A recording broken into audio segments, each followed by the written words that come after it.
Hey, good afternoon, everybody. Thank you for joining us today.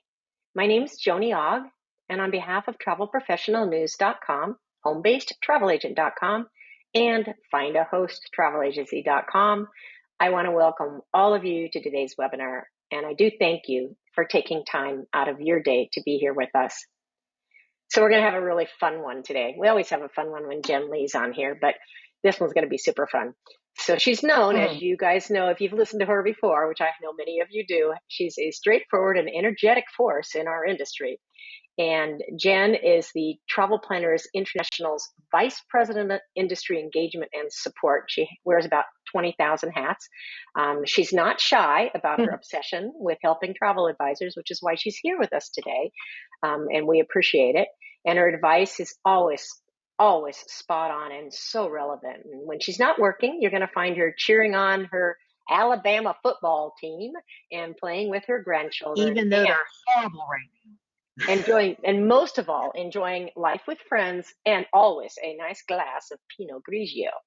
So today's webinar topic is dealing with difficult travel clients. It happens. So two very lucky attendees are going to each win 30-minute consultations with our friend Jenn. So be sure to listen carefully for your chance to win. It's just an invaluable prize.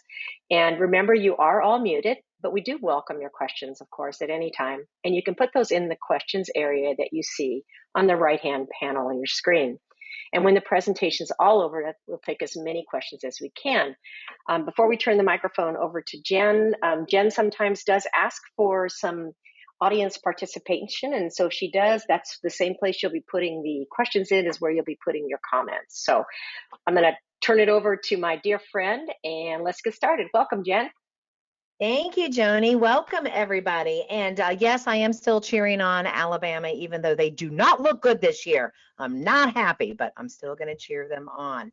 So, y'all, I am excited about this particular webinar, and I was kind of motivated to put this webinar on for a couple of reasons. One, here at TPI, I get a lot of advisors will call me or text me or Facebook message me and say, oh my gosh, this client is driving me crazy. Can you help? Or, oh my goodness, somebody messed up, a travel partner messed up and this client's blaming me. What should I do? On and on. So before we get started, I'd love for everybody to test out your typing skills. And do you ever have difficult travel clients? Just type in yes or no.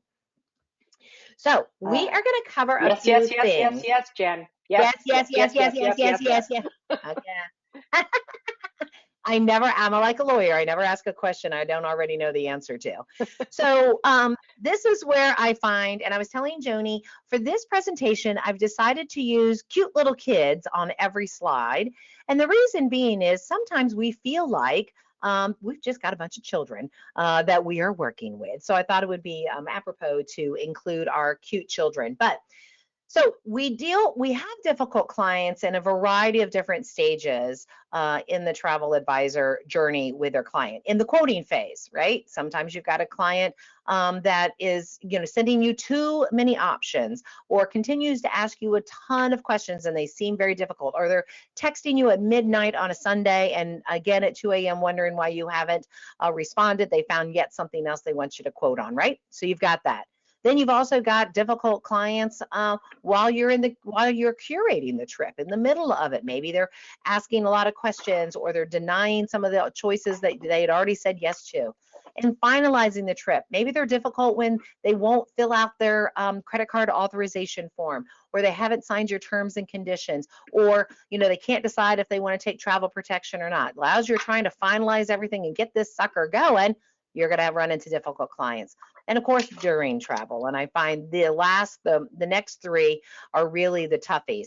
During travel, something's gone wrong, or they're calling you from the resort in Mexico and want to know, who do I call to get an iron in my room? I mean, somebody type in the most ridiculous request that you've received from a client while they're traveling where you were not the right person to ask.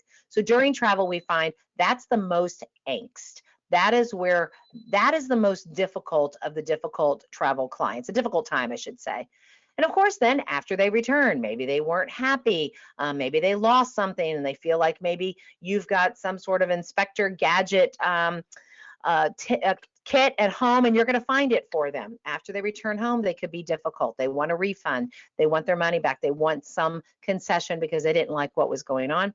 And then the last one, which after I had conducted my how to effectively ask for reviews and referrals, I started thinking about this. How do you work with a difficult client when they've posted a negative review? So we're going to go through the majority of these, but Joni, while we're waiting, what have they said? What was the most ridiculous thing somebody reached out to them for? Okay, roll tide. That was just for you. Okay. Here we are. Oh goodness, I can't get a chair by the pool. They're all gone. Yeah. Oh, that's good. Yeah. Uh, Yeah. I need an extra glass in my room. My battery Yeah. died in my camera. Can you get me a new one? Is it possible OMG. to get in touch with someone live at IATA? Oh Where my is the gosh. where is the transfer representatives? They're never at Yeah. their desk. I had a Yeah. bride call me crying when her room service was 15 minutes late. Uh, Oh my gosh. why is she worried about her room service? Lordy be. Well, I had a well, honeymoon client call me because they are drunk after their snorkel excursion and they couldn't find their driver. Well, oh, that might take the cake. Uh, things happen, and most of the time, I find that advisors have the most angst and the most frustration when it's things that you're not in control of, right? There's so much in this travel industry and what y'all do that is out of your control. You're curating the experience, you've asked the right questions, you've done the booking, and then you hand them over and you just pray that everything goes well. I hear a lot of advisors lose sleep at night when they know they've had a difficult client during the first 3 phases of the trip, in quoting, curating, and finalizing the trip. They don't sleep until they know they made it and they got checked in at the hotel was okay and it was the hotel they thought they were supposed to have. I don't want you to have that. And I think the reason why we have so much angst is because we don't feel confident in how we will handle the situation when it occurs. And so I'm going to teach you how to handle that. But first, I wanted to share a really scary statistic. 54% of all consumers globally say they have higher customer service expectations than they did just 1 year ago. In other words, customers and consumers are expecting more from everybody. 54% are expecting more than they did the year before, which means about half the time, something that was okay for them last year is not going to be okay for them this year. So it's really important that you are proactive in the way you handle these scenarios and how you set yourself up. And I'm going to tell you, there's stuff to do before, during, and after. So to me, I thought this was a pretty scary statistic. And if you think about it, I bet you have a higher level of expectation with your service providers as well. We've kind of lost patience after the pandemic. We've just lost patience. All right, here's some foundational truths. I need you to just own these things because this is the foundation for you to be able to build on. Number one, it's not personal. I don't care if they say you, Joni, messed this up. It's really rarely is it personal, and nor should you take it personally. You can take it seriously. You can definitely take ownership. But guys, angry, frustrated, unrealistic clients, it's not personal. Don't take it personal. Number two, it's important to set the stage now, and I'm going to tell you more about that in just a few moments. But being proactive in the beginning of everything is going to help along the way if something comes up. And this is a third thing, and this is really a life lesson. Everything is really about control in life, everything. People want control, they want to take your control, they don't feel in control, they want to wield control. Everything is really, when it boils down in human nature, is about control. I don't feel comfortable if I'm not in control. I have to be in control. So just remember that, and I'm going to give you some things where you're going to feel more in control, and you can be controlling others. Know your role. Too often, I'm going to dive into this, but too often travel advisors mix up what their role is in this whole thing, and we're going to talk about that. And then really to be proactive, focus on the controllable. What is it that you have control over? And that is what you can master. And then it's okay to walk away. As we like to say down here in the South, bless and release, darling. Just bless and release them. So, okay, so my first thing that I'd like to share with you guys is something that we have here at TPI. We've all read this book or have kind of studied the 4 agreements. Have you ever heard of this, Joni, the 4 agreements? No. Okay, so it's a book, and I'll show you guys the resource at the end. But it's a book, and it's written by Don Miguel Ruiz, and it's not a business book. Okay, so it's almost kind of a faith book, a faith-based book. But the 4 agreements just make total sense. Okay, and we follow this at TPI, so I thought it would take a few moments to share this with you guys. The 4 agreements say these are agreements you have to have with yourself so that you have a happier life. Okay, number 1. Be impeccable with your word. Speak with integrity. Say only what you mean. Avoid using the word to speak against yourself or to gossip about others or to, talk about partners in this case. Use the power of your word in the direction of truth and love. In other words, really pay close attention to the words that you use and how you're using them. Number 2, don't take anything personally. And that's really key here. Nothing others do is because of you. What others say and do is a projection of their own reality. When you are immune to their opinions and actions, you won't be the victim of needless suffering. And this happens quite a bit in the entrepreneurial space. We take it so personally because we feel personally responsible for others' happiness, for others being able to make something work or not work, okay? But don't take it personally. And when they're yelling at you, it's not they're yelling at you, there's something else going on. So don't take it personally, don't ingest it. The third is don't make assumptions. And boy, do we do a lot of that. Oh my goodness, a new thing just came out with Delta vacations and everyone's losing their minds because we're making assumptions. Find the courage to ask questions and express what you really want. Communicate with others as clearly as you can to avoid misunderstandings, sadness, and drama. With just this one agreement, you can completely transform your life. And I would like to rephrase this a little bit. You don't know it's true until it's true. And if it's not true, it's not true. So in other words, what happens is people go ahead and say, oh my God, they're never going to call me again. Oh my goodness, they're going to yell at me when they come back. Oh, heavens to Betsy, I just found out that this resort was closed. They are going to lose their ever-loving minds. You're making assumptions. You don't know that to be true. And what happens is we build up a lot of angst prior to having to work with that particular difficult situation because we're making assumptions. And how often has that happened when you're assuming something's going to happen and it really doesn't? And I'm talking, you think something bad's going to happen. And then number 4, always do your best. And that's about being proactive. Your best is going to change from moment to moment. It'll be different when you're healthy as opposed to sick. Under any circumstance, simply just do your best and you will win. You will win every time. So I love those 4 agreements. Be impeccable with your word. Don't take anything personally. Don't make assumptions and always do your best. Okay. Anybody got any questions about those so far? No, but a couple people said it's their favorite book. Oh, yay. It's a great book. It really, really is. All right.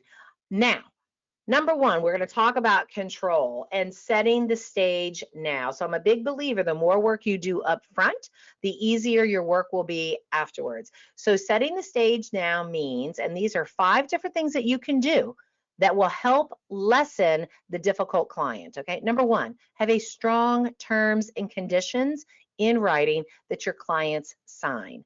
What happens sometimes in the difficult client stage is maybe they go to cancel and you've got a cancellation fee, but you didn't really tell them about it. You just said, oh, sign my terms and conditions. What makes a client really difficult is they didn't understand that you weren't the one actually driving the ship, right? That you weren't going to show up to the resort. You have to have strong terms and conditions. And more importantly, make sure you quickly review those with your clients, okay? Even if you just send a quick video or a voice memo with it, it's important for them to see that. I personally, and we have this at TPI, we have a code of conduct, right? So have a code of conduct in your terms and conditions. Here is how we are going to treat one another. You know, here's how we're going to talk to one another. I'm going to be professional. I'm going to use your full name, blah, blah, blah. I expect the same in return. Neither one of us should be raising our voices. If things get really heated, let's try to take a deep breath together, but that's our code of conduct. Number 3, have a clear brand promise. And it's something that you can rely on for yourself. And I'll go into this a little further, but it's also something that your clients can go back to and say, okay, you know what? It's okay. This was part of their brand promise. I know that she's going to return my call, or he's going to make things right, or he's going to keep me in community. He's going to stay in communication with me. That's the brand promise. Keep that front and center for them. Number 4, rules of engagement. A lot of people like to refer to this as setting boundaries. I like to say it's rules of engagement, which is you being clear about when you're working. You know, we have some advisors that say, I work Monday through Friday from 9 to 3. I do not respond to emails on Saturdays and Sundays. I don't take on new clients during that time frame. I've asked my clients that are traveling, I give them my cell and ask them to text me while they're traveling if they've got any questions. Go ahead and come up with a rules of engagement and let your client know about that and remind them, okay, you know, based on our rules of engagement together, you know, if you email me on a Saturday with a new request, you're probably going to get an auto response, or I'm going to send you a quick email and say, hey, click my Calendly link, whatever it is for you. But a lot of times advisors feel bad about setting boundaries. Maybe flip this conversation around and say, here are the rules of engagement. This will help as well. And that's something many advisors do not think about. Every time you sell the right travel protection, third-party travel insurance or travel protection, while your clients are traveling, they actually have that whole company supporting them. Right? So why are you so concerned if something happened while they're traveling in Spain and you are in Michigan? You're not going to be able to help them on the same time zone. If they purchase travel protection or travel insurance, most of the good ones have a 24-hour 800 number to help the client, right? If they're lost, if they're looking for the embassy, if they get hurt, if they can't, if they need to find a rental car, and some of these insurance companies actually have a customer care line, well, they will set them up for that. So these 5 things are how you can set the stage now for success, which will lessen the number of difficult conversations and clients that you are going to have along the way. Make sense? Totally. Okay, good. And don't you like my little girl? She's got like a hula hoop on. I thought she was Yeah, adorable. that's a thing I've never been able to do in my whole life. So I saw that first thing. I So, know. That's because you're tall and thin. You don't really have big hips. And I have oh big no, hips and I still can't do the darn thing. yeah, I can't do it. So, exactly. So let's talk about the brand promise. Actually, I did this backwards. Apologies. The brand promise. So I have a brand promise to all my friends and everyone that I work with. And this is something that we talk about first thing. And it sets the stage for respectful conversation. It also sets the stage for me having to deal with any difficult conversations or a difficult scenario, okay? So this is Jenn Lee's brand promise. You will always know where you stand with me. If you're doing great, I'm going to shout my praise from the rooftops. I'll tell you exactly why you're doing great. And if you're not doing so great, I'm going to let you know. And I'm always going to do it in a direct, clear, timely, and kind manner. The reason I think it's important for you guys to have a brand promise is this is that conversation, or maybe you have it on your website, maybe it's at the bottom of your quotes, you know, wherever it's prominent. This is what you say to your clients. Listen, here's my promise to you. And then it eases them into, okay, she's got a promise. All right. She's going to return my call in a timely manner. She is going to always let me know if something's gone wrong sooner than later, right? Think about what your brand promise is and keep it clear for your clients. Because when we do that, it helps create loyalty. And most importantly, when there is something that goes wrong, they're kind of calmed down because you're hitting your brand promise in the way you're communicating with them. Okay, so let's talk about control, all right? Life is all about control, and one of the things that is going to help you immensely is a different webinar that I did called Personality Selling, Gain Control from the Beginning. And basically, it's 4 different personalities. And when you're working with a difficult client, you can't handle every client the same way. They all have different motivators, right? So the motivator for someone who is a bull, which is a very straight to the point, direct individual, always wants things, the best of the best, that approach is going to be drastically different than the approach to the lamb. So for this webinar, and actually type in, if you've taken this webinar, Personality Selling, Gain Control from the Beginning, you may know it as bulls, owls, lambs, and tigers. It was And I'd so love to good. hear. It was Yeah, so good. it's so good. I'm going to redo it because I think it's like 2 years old, babe. I think So we I need to should. read. I think it's time. Yeah, Yeah, that was so it's good. time. It's time.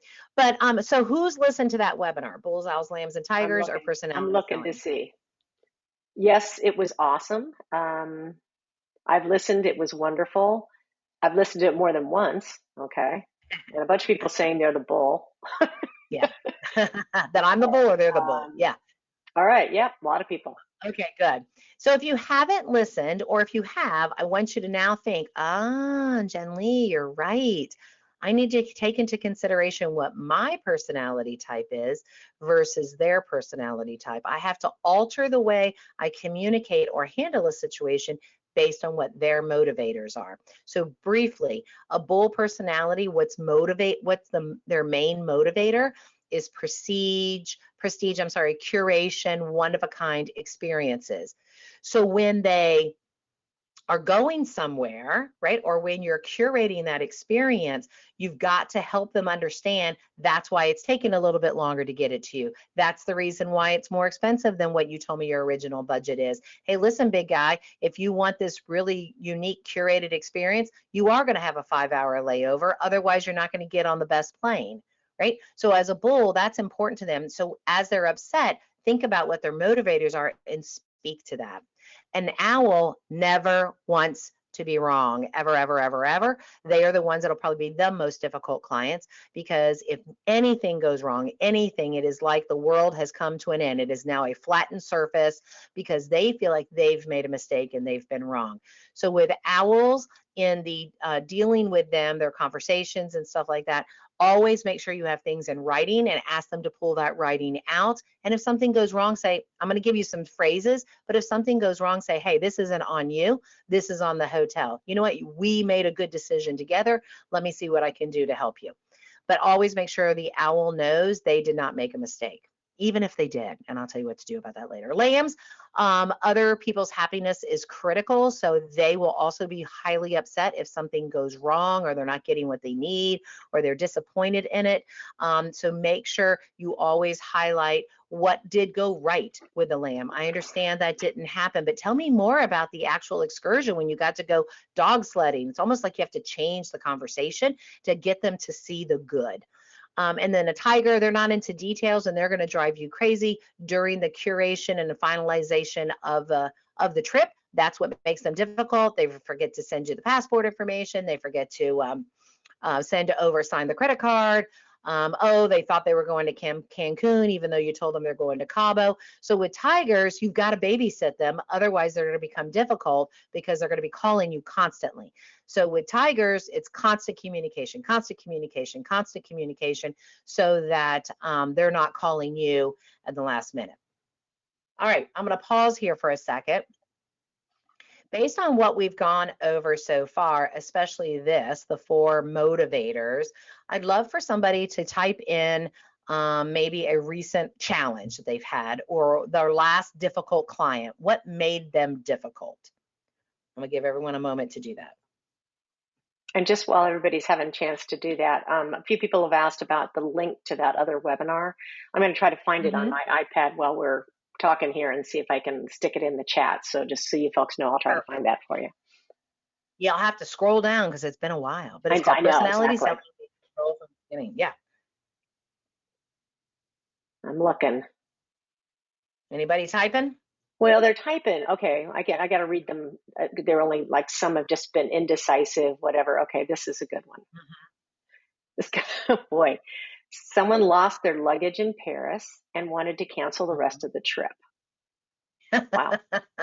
Okay. So that was it. Okay, so let's talk about that for a second, Yeah. right? Because they're like, oh my God, I don't have any luggage. So it could be one of any of these personalities, but was this person traveling by themselves? Were they with their family?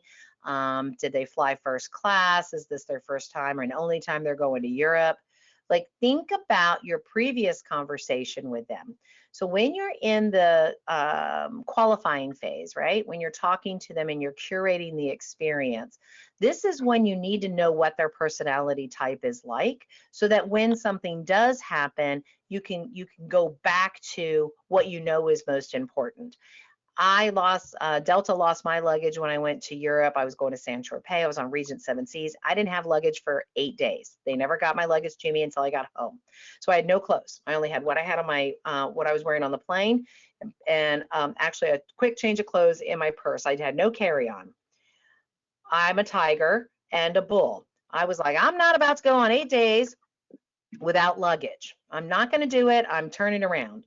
So my my counterpart at the time, Erwin, who is very much a lamb and an owl, knew to calm me down. He goes, Jen, you're going to look cute no matter what. So he was tapping into my tiger personality. Jen, this is a unique experience.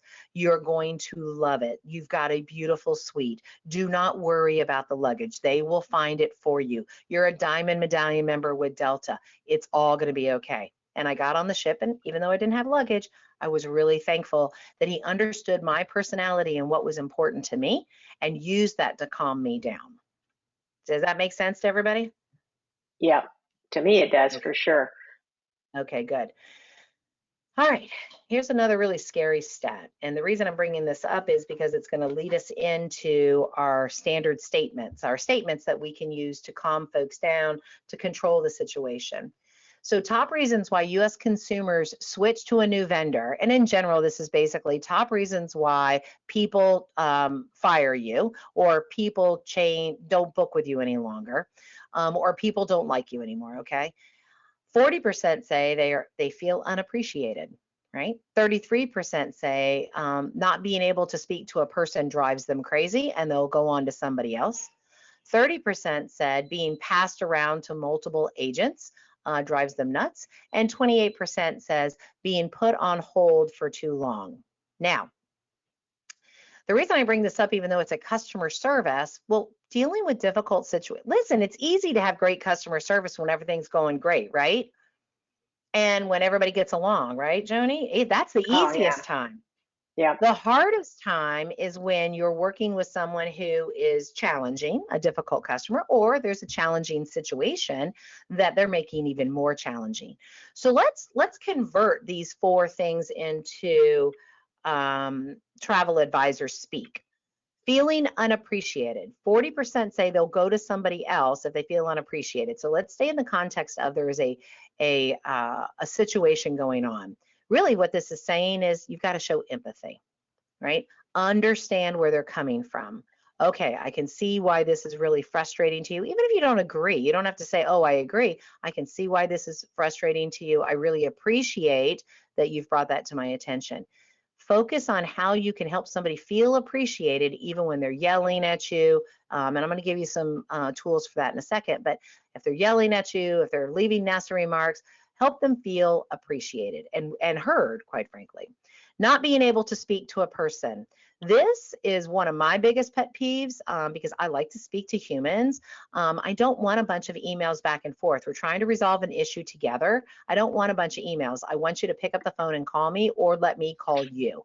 People sometimes get to a point where emails, intake forms, auto responses, they're not good enough. They want to be able to speak to another human being. That's good news, guys. That means AI will never replace us because they still want to talk to a human being. The third, being passed around to multiple agents. You know, that's really speaking to pointing fingers, quite frankly. Oh, well, you know, that's not my fault that the resort didn't let you check in early. Talk to the front desk and see what they can do to get you in earlier. Oh, well, you're going to need to call MSC, and I'm just throwing out stuff. You're going to need to call MSC to get that refund. I'm not going to be able to take that for you. Or, hey, I'm on vacation for the next 2 weeks, or I'm gone for the next 10 days. You might be able to, find the answer yourself. Nobody wants to be passed around. They want to be taken care of. And then being put on hold for too long. I'm going to convert that to maybe they've sent you an email and said that they were really upset about something. You have to respond immediately, right? And then if you don't have the answer that you're hoping to get, or if you're still trying to resolve the problem, communicate along the way. Communicate on a daily basis. If it's something that might take a week, hey, just wanted to let you know, still haven't received the email, but I haven't forgotten about you. To me, that's the same version of being put on hold for too long. Because you know what it's like, right, Joni?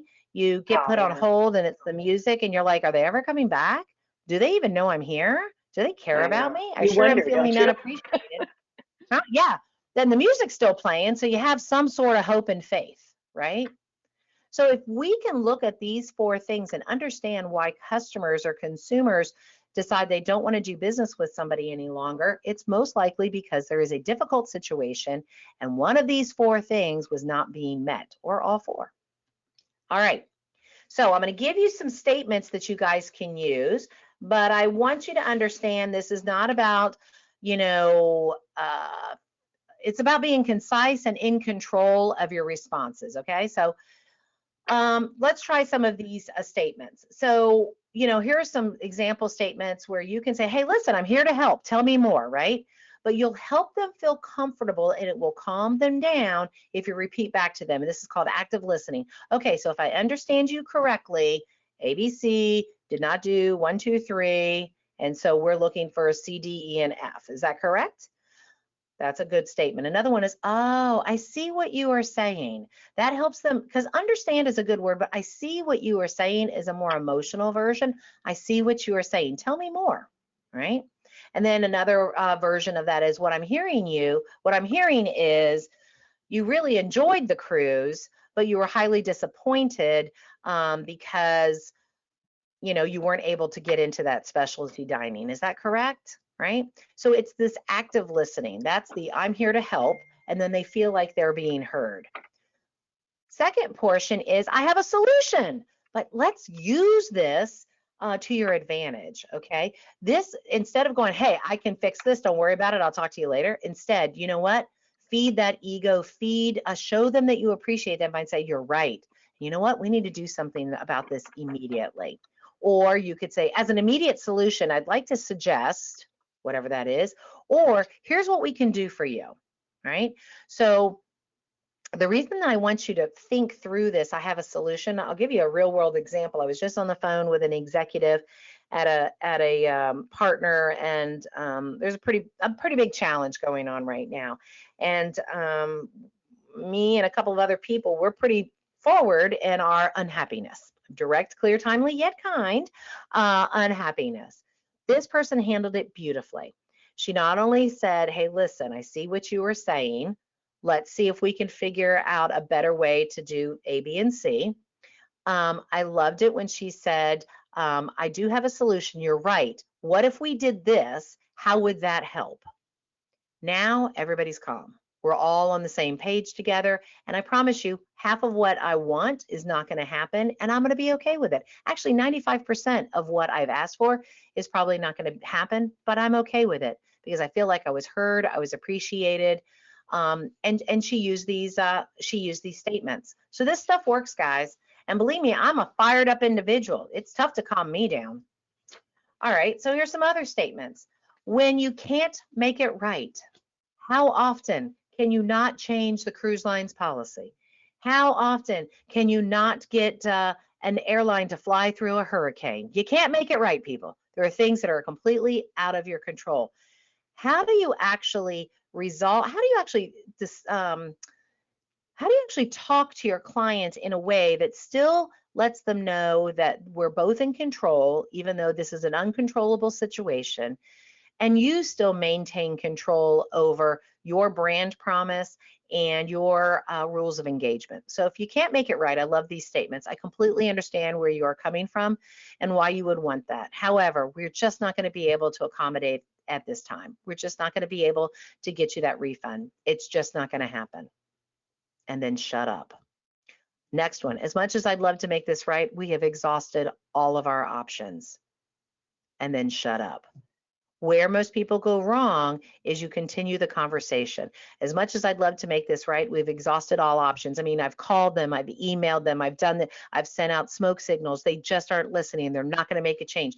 Now it's you against the problem, right? When that's not what your role is. Really, your role is to serve that, to help them through the problem, not to point fingers at the problem, not to try to justify, you don't need to justify the bad decision on that other person's part. Maybe it's the partner that isn't giving the refund or whatever it is, but more, you don't have to take your client's side. You just have to advocate for them and tell them that you have done that, period. When we start over talking is when I always like to say you're giving the tiger too much meat to chew, because they will always find something in what you just said to hold against you or somebody else. Does that make sense? I hate that I say that. Apologies, but I can't It's see true anybody's though. head. It's true. You can't over talk easily just because you feel bad, right? And you want to keep like Yeah. fixing it and you can't. So you got to stop. And you feel like you're supposed to take a side. And actually we're going to talk about this. It's not about taking a side. It's about being the person, you're the in between, you're the advisor, you're advising them. You curated the experience, you did your best. There is no resolution to this. We just can't make it right. Okay? All right, then the next set of statements, which I think this is really hard for many people, when it's time to just end the conversation. For all that is glorious, I've already told you 12 times, we can't make it right, but maybe you've kept talking. You've got to get them off the phone, but do it in a way where they understand we are done, all right? Okay, Mr. and Mrs. Smith, this is the best solution we have. Pause. Is there anything else I can help you with? Pause in between. This is the best solution. Is there anything else I can help you with? Or again, I hear you, and if there were something else we could do, we would. So let me know if there's anything else we can help you with, and then be quiet. What happens with advisors is they get so emotionally attached to their client's angst that they take on that angst, and they don't become the advisor, the leader in this, right? We're supposed to be kind of the manager of the emotions sometimes. And that takes me right into know your role. Your role is not a therapist. Your role is not to be a miracle worker. Your role is not to make a mountain move because it's going to take them 7 hours longer to get there, and nobody thought about that. That is not your role. Your role is not to solve the problem. If it's not solvable 100% by you because you have 100% control over it, your role is to manage the situation and the emotions of your client. Your role with a difficult client is, and we'll go all the way back to the beginning, again, with those personalities, if you've got someone who they're so difficult because they're constantly calling you, your role is to impart the rules of engagement. Your role is to make it crystal clear for them, this is how you can help. I'm getting really passionate about this because I feel so bad for our advisors that call me and they think they're supposed to be the miracle. How often, and y'all tell me if you've seen this on Facebook, I'll see an advisor post something like, this was a real world example from the other day. Somebody posted and she said, oh my goodness, I booked 12 people on a after hours Coliseum tour. I think that's what it was. And I typed in their names, and now the vendor is telling me I needed to type in the names that exactly match on the passport. And I just put, Chuck Smith versus Charlie Smith. And this advisor is like, so I guess I need to buy them all new tickets. And I'm like, no, first off, understand what your role is. Confirm that that's actually a true statement, right? And if it is, then your role is to say, and if you're the one that made the mistake, you didn't understand, call the vendor and find out, what do I need to do? Because, we need to get them in. Your role isn't to just go off and pay for it. And that happens more often. Well, they didn't like the hotel, so I went ahead and paid for the room. Why? That's not your role. All right, I'd love for someone to either challenge me on this or agree with me on this. Okay, I'm looking. Come on, folks. She wants to be challenged. Now, yeah, a lot of agrees. That's not helping. We need challenge. No, that's okay. Everybody loves you, Jenn. It's because you speak. Oh, I'm not. You Well, do. I just get passionate. I want you guys to be successful. I can't handle it when you're not successful and you self-sabotage by not being proactive and thinking through this. I think a lot of people do passive conflict resolution, right? They Yeah, just send an email instead of picking up the phone, right? And when we right. talk about difficult clients, it's really because a client's either just a difficult human being, and that goes back to the personality motivators. They're either a difficult human being, or you are now facing a difficult situation and they're being unreasonable, or you don't know how to handle it. That's usually what it is. It's one of those three things. All right, now let's focus on the controllable. You are in control. I feel like I'm going to go into a meditation voice, because lowering your voice is one of the best things that you can do. And I just realized I didn't put it on my slide. First off, when somebody starts yelling, I get quieter. I don't yell. They're screaming. I hold the phone away from my ear for a moment. I nod my head and I just say, I hear you. I hear you. I understand. Yes, yes. You stay calm. When you stay calm and you lower your voice, they will lower their voices. They will stay calm. I promise you, it works every single time. And then when you're listening to everything that they're talking about, and maybe you're taking notes, and I usually tell my clients, hey, listen, can you slow down just a bit? I want to take notes. Can you tell me one more time what was the last thing? And I say that really quietly. And I take a deep breath in the phone, and then they do as well. And then I listen with empathy. Oh, bless their hearts. Okay. Not sympathy, not feeling sorry for them, but understanding they're upset. And chances are it's just elevated because of something else that's going on in their lives. So those three things really: lower your voice, stay calm, listen with empathy. You have complete control over that. The number three is something I don't think a lot of advisors think about. Leverage your powerful relationships that you have. So for all of you that are listening that are part of a pretty good sized host agency or a very effective host agency or consortia, you've got relationships there. Leverage them. Let your client know, all right, hold on, I hear you, I understand. Let me do this. I'm going to make a quick phone call to somebody who I think might be able to help us out.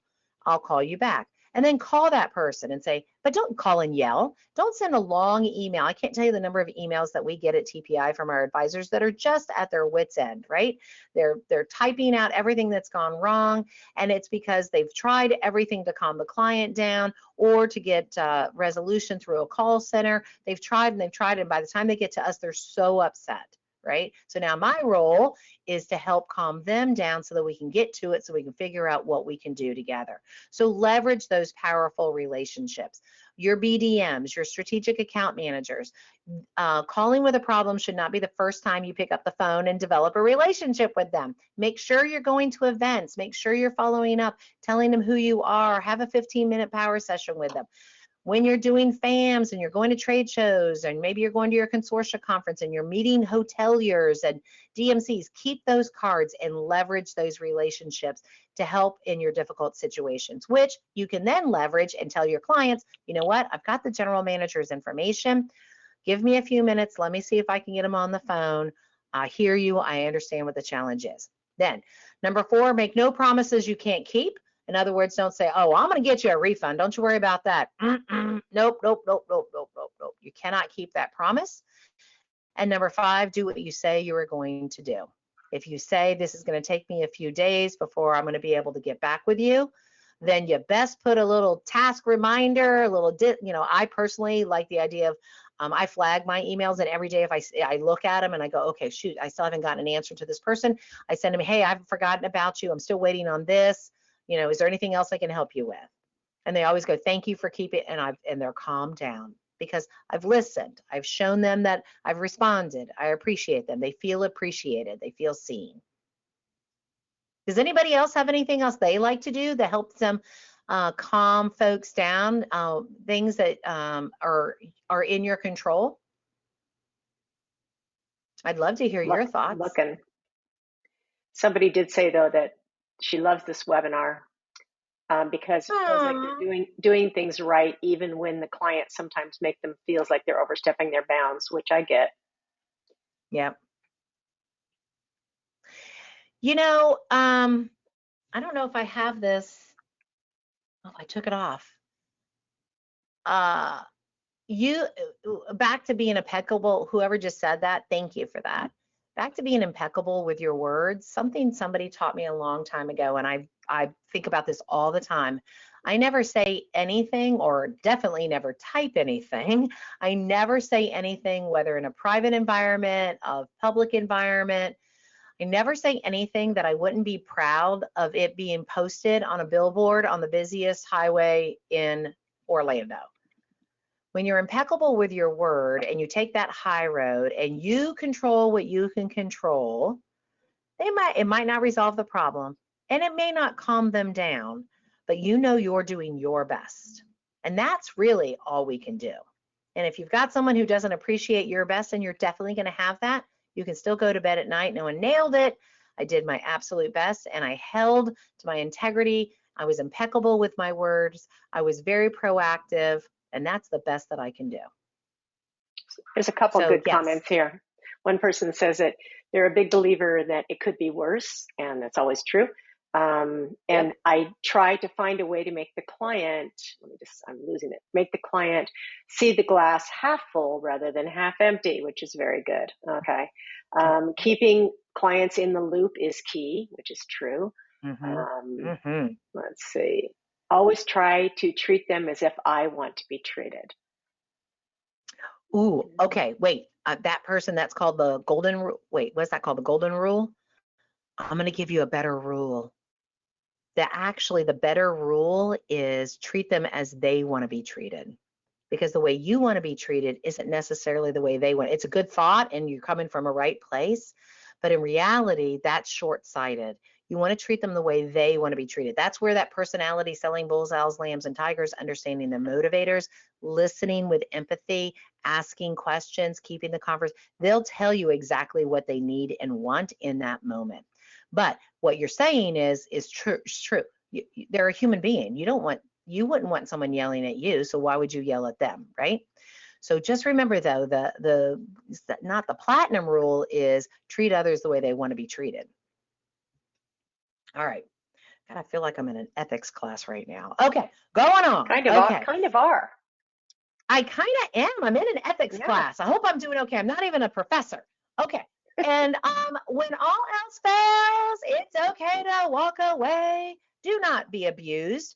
Understand, listen. Let's just say you've listened with empathy. You've done your best, but all they're doing is wham, wham, wham, in your ear, calling you all the time. It is okay to walk away. There is a point where you're like, you know what? This isn't working for me, and that's okay. So here's two different ways you can say it. I've done what I can, and based on this interaction, it is clear that we are not a right fit for one another, right? Like, I'm not doing business with you any longer. Maybe it was during the quoting process.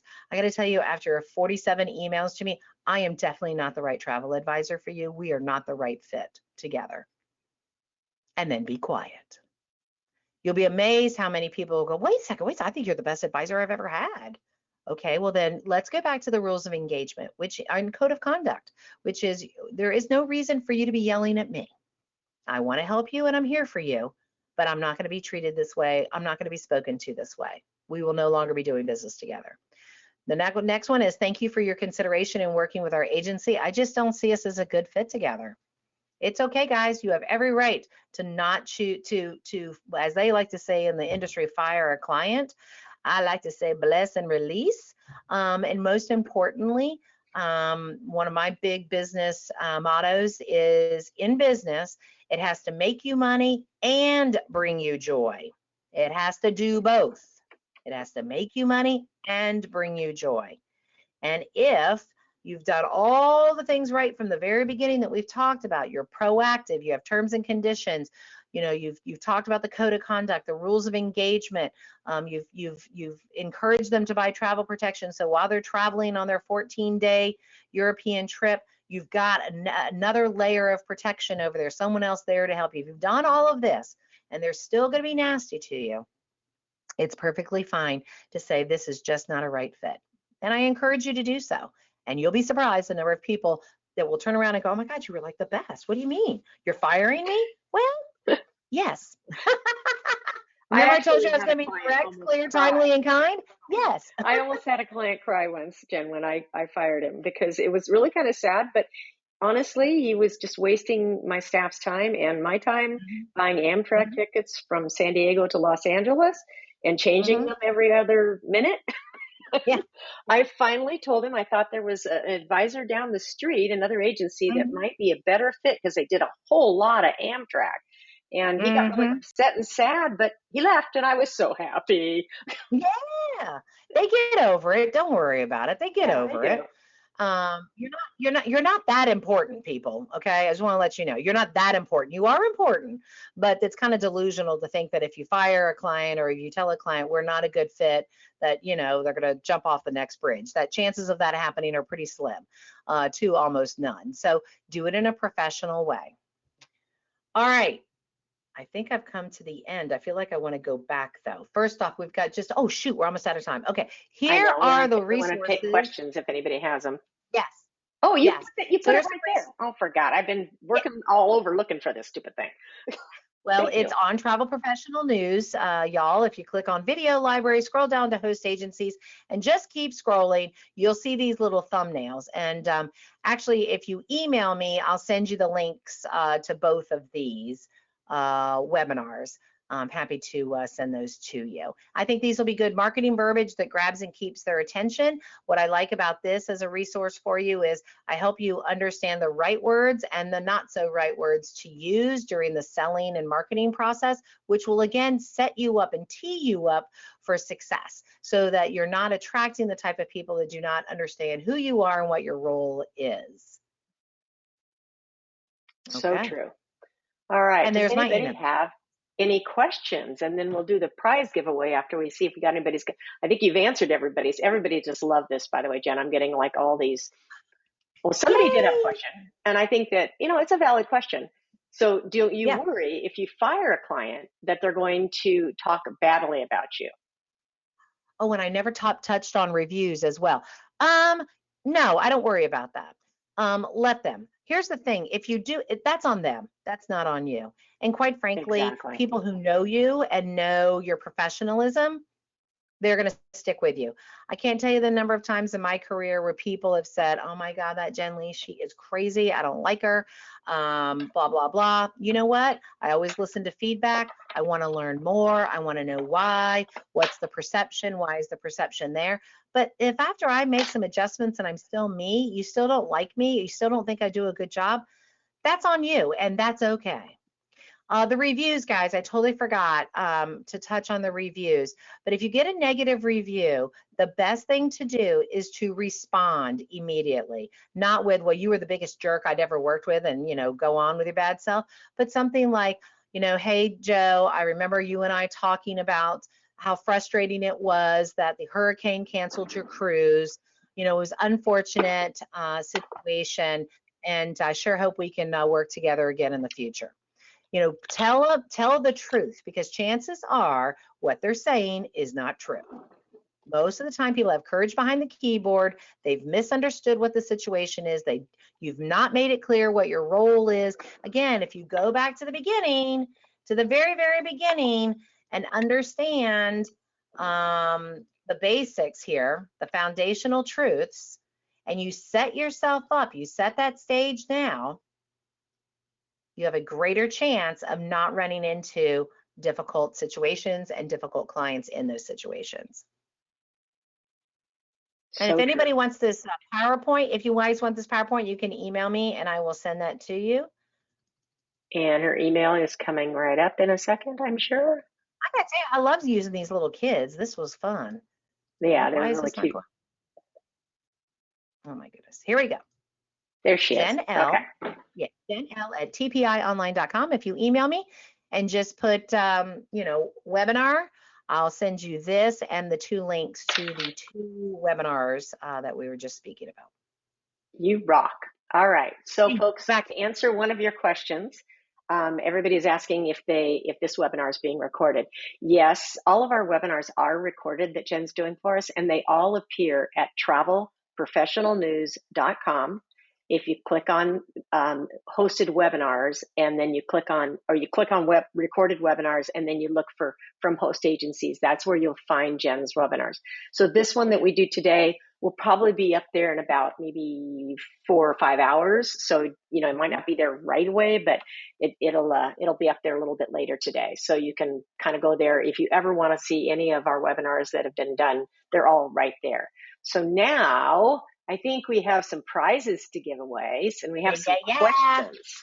So do you want to have me ask the question, or do you want to ask it, or how do you want to do this? You go ahead and ask, because I forgot to write down the questions that I sent you. Okay. Which is what I do all the time. Okay, I can do that. And I think for the first one, we're going to take the 6th correct answer. Okay? So are you ready, folks? Drum roll. Name 2 of the 4 agreements mentioned by Jenn. Any 2 of the and the answer, I will make sure I'm carefully doing that. So hold on, I'm looking. And they can paraphrase. Remember, it's 2, folks. You got to do 2.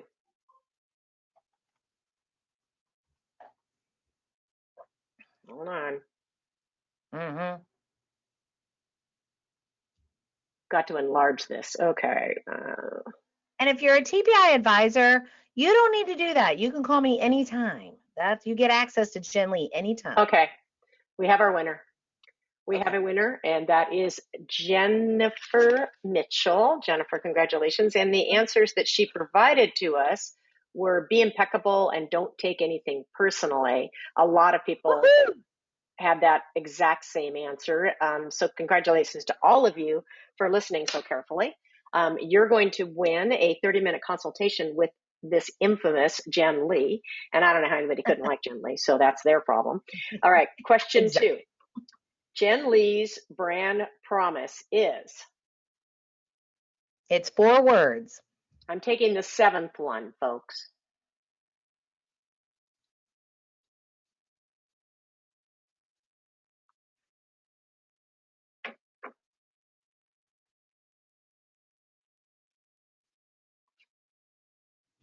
A lot of them are getting a lot of it right, but not all of it. I'm going for the total correct here.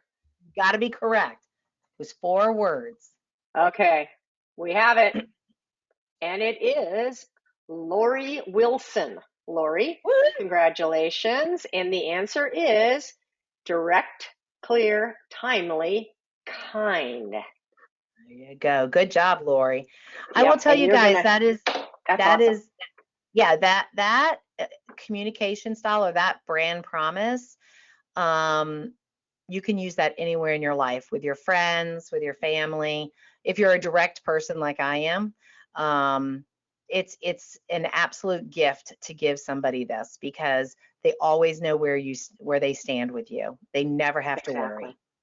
Yeah, I love it. Fantastic. Congrats, Jennifer and Lori. Yeah, Lori and Jennifer, good job, you guys. That's wonderful. Everybody was listening so carefully. It was really a fun webinar. Really fun. Oh, good.